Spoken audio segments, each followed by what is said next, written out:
It's a Saturday afternoon. You step out of your front door, the sun is out, the air is warm, the lawn is mowed, and there's nobody there. Not on the sidewalk, not on the porch next door, not at the end of the street. The neighborhood is full of houses, and full of cars, and full of people, but you can't see any of them. You can't hear any of them. You can stand there for an hour and not have a single conversation. This is where 80% of Americans now live, the suburb, the single biggest housing experiment in human history, marketed as the dream, built around the family, designed for safety, comfort, and peace. And somewhere along the way, it started making people sad. In 2023, the US Surgeon General declared loneliness a public health crisis. Half of American adults report measurable feelings of loneliness. Rates of depression in suburban teenagers have nearly doubled in 15 years. So how did the dream do this? How did the safest, quietest, greenest housing model in history become the place where so many people quietly fall apart? To understand the suburb, you have to go back to 1945. The Second World War had just ended. 16 million American soldiers were coming home. They wanted houses. They wanted families. They wanted normal lives. But there were no houses. American cities were overcrowded, dense, and expensive. Most young veterans couldn't afford an apartment, let alone a home of their own. Then came two things that changed everything. The first was the GI Bill, a federal program that handed returning soldiers cheap government-backed mortgages. The second was the Federal Highway Act of 1956, which built 41,000 miles of new highways straight out of the cities into the empty land that surrounded them.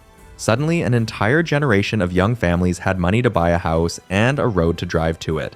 All they needed was someone to build the houses.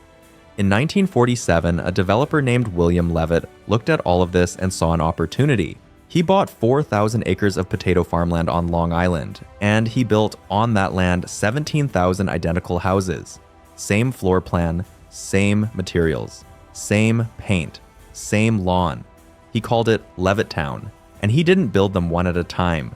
He built them like cars on an assembly line. Levitt could finish a house every 15 minutes. The houses sold the moment they were listed. Young families lined up around the block. By 1951, Levittown was complete. By 1955, every major developer in America was copying it. The American suburb wasn't designed, it was manufactured. But the suburb didn't have to be this way. 50 years before Levittown, an English court reporter named Ebenezer Howard had imagined something completely different. In 1898, he published a book called Tomorrow, A Peaceful Path to Real Reform, and in it, he laid out a vision for a new kind of community. He called it the Garden City. Howard hated the cities of his time. They were dirty, overcrowded, and full of disease. But he didn't want people to flee into the countryside, isolated and alone. He wanted something in between. His Garden City was small, about 30,000 people. It had a town center with shops, a theater, a library. It had factories on the edge to provide jobs. It had farmland surrounding everything to provide food. And in between, it had houses, parks, and gardens. Crucially, you could walk everywhere. The whole city was designed so that no one needed to drive. The shops were 5 minutes from your front door. Your job was 10. Your friends were on your street. Howard built two of these, Letchworth in 1903 and Welwyn in 1920. Both still exist. Both are still walkable. Both still have local shops, local pubs, and local life. The American suburb took half of Howard's idea, the houses, the lawns, the greenery. It threw away the rest. Here's what Levittown removed. It removed the town center. There were no shops, no cafes, no square. If you wanted to buy bread, you had to drive somewhere else. It removed the mixed use. Every building was a house, period. Schools were elsewhere. Jobs were elsewhere. Restaurants were elsewhere. It removed the streets. Levitt didn't build streets. He built loops. Cul-de-sacs designed to be peaceful, where no one was passing through and therefore no one was passing by either. The streets stopped being a place, and it removed the option to walk. Distances were too far. Shops were across highways. Sidewalks ended in nothing. The whole layout assumed you had a car, that you would always have a car, and that you would never have any reason to be outside your house unless you were getting into one. Howard's vision was a community where you'd run into your neighbors 3 times a day, on the way to the bakery, picking up the kids, having a beer at the local pub. The American suburb was a community where you might see your neighbor twice a year. Once at a barbecue, once when their car blocked your driveway. The dream wasn't a small mistake, it was a structural one. You can't accidentally make people feel connected when the architecture is doing everything in its power to keep them apart. Then America scaled it.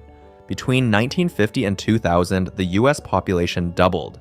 The amount of suburban land covered by housing increased by nearly 8 times. Cities emptied, suburbs exploded. By the year 2000, more than half of all Americans lived in suburbs. Today, the figure is closer to 80%. Through the 60s and 70s, this expansion was driven by something darker too: white flight, federal redlining policies that made it almost impossible for Black families to get mortgages in the new suburbs. The new American suburb was, by design, segregated, racially, economically, and socially. And the people who could afford to leave the cities did. They took their money, they took their tax base, they took their schools. They left behind whatever the highway hadn't already destroyed. By 1990, the American suburb had become a closed system. Drive to work, drive to the grocery store, drive to the kids' soccer game, drive home, park in the garage, close the garage. Don't see anyone you didn't already plan to see. It was peaceful, it was clean, it was safe, and it was the most isolated way of life human beings had ever invented. In 2000, a Harvard political scientist named Robert Putnam published a book called Bowling Alone. He had spent 20 years collecting data, and the data was bleak. Americans were joining fewer clubs, hosting fewer dinners, bowling in fewer leagues, talking to their neighbors less, going to fewer community meetings. Putnam called it the collapse of social capital, and he tied it directly to one variable: the shape of the suburb.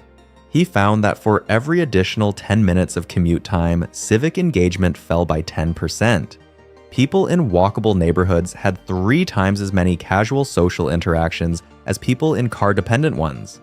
The architecture wasn't just isolating people, it was rewiring how they spent their time, and how much of that time involved another human being. In May of 2023, the US Surgeon General released a public health advisory on loneliness.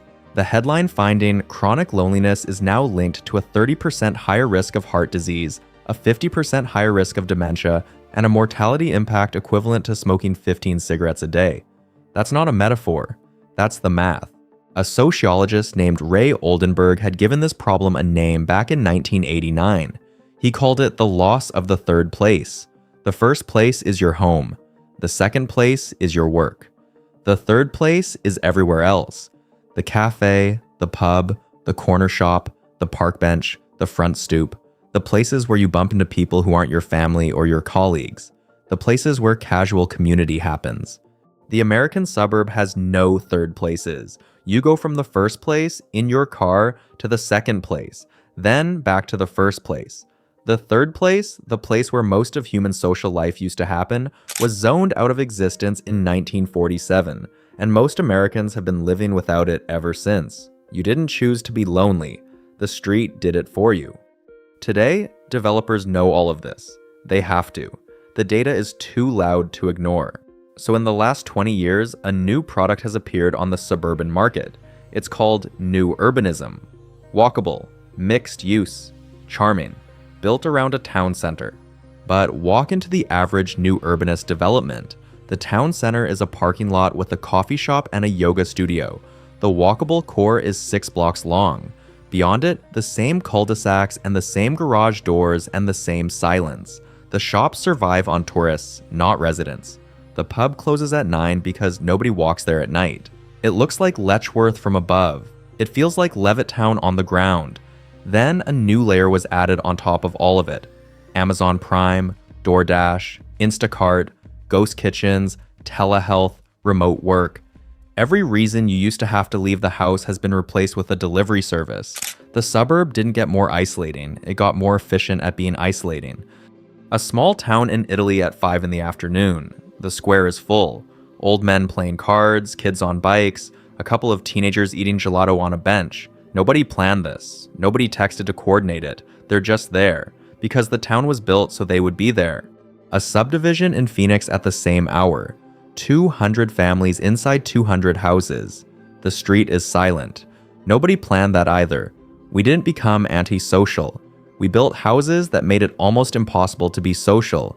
We didn't get lonely because we changed. We got lonely because the place we built around ourselves stopped giving us anywhere to meet. Ebenezer Howard's garden cities are still standing. People still walk to the bakery, they still know their neighbors, they still bump into each other on the way home. We had the blueprint. We just built something else.